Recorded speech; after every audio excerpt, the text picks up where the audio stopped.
notre travail vraiment dans la partie météo, au pôle montagne risque, c'est vraiment d'aider les gens à interpréter le bulletin pour qu'ils se fassent moins avoir. On va pouvoir expliquer la différence entre les orages de chaleur qui se forment vraiment sur les montagnes, qui sont très locaux sur les fins de journée l'été, et les orages qui arrivent avec une perturbation ou vraiment des flux qui viennent du sud. Par rapport à l'orage, c'est toujours vraiment consulter les bulletins météo et pas oublier de regarder ce qui se passe autour, quoi. C'est rare qu'on ait un orage alors qu'il n'était pas annoncé. On peut par contre avoir des orages qui viennent plus tôt que ce qui était annoncé. Et je crois que simplement le fait de lever les yeux, d'avoir conscience du milieu atmosphérique qui nous entoure, ça peut déjà aider à sentir les choses, quoi.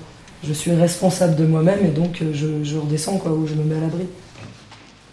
Tu demandes à n'importe qui quel est le problème de météo en montagne, ça va être il y a des gros orages, et puis il faut surtout pas être sur les sommets quand il y a des orages, et puis il y a beaucoup de vent, et puis il n'y a pas de visibilité, etc. En cas de menace d'orage, il faut impérativement se sortir des sommets, des arêtes, etc. parce qu'on risque de prendre le coup de foudre direct qui sera malheureusement mortel.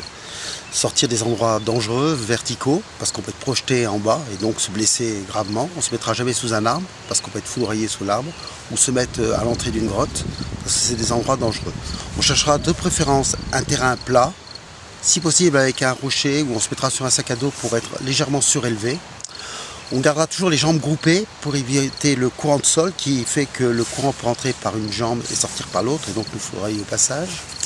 On évitera de se tenir en groupe, serrés les uns contre les autres. On voit très bien dans le cas des troupeaux qui se resserrent quand il y a un orage. Quand il y en a un foudroyé, tout le troupeau est foudroyé. On évitera de courir parce que le fait d'écarter les jambes fait qu'on peut être foudroyé par le courant de sol. Donc les endroits les protégés, c'est sous des câbles, sous un câble de téléphérique ou de haute tension. C'est dans un habitacle, mais jamais se mettre dans l'ouverture d'une porte ou d'une fenêtre. C'est éviter de téléphoner, parce qu'une personne de notre groupe est foudroyée. Donc plusieurs cas de figure, ou bien il est complètement inconscient, en état de mort apparente, pas de pouls, pas de ventilation.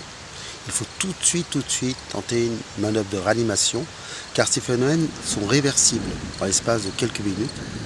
Deuxième cas, soit on trouve quelqu'un qui est conscient. Alors dans ces cas-là, il faut être extrêmement protecteur, parce que c'est quelqu'un qui a eu un choc psychologique très important.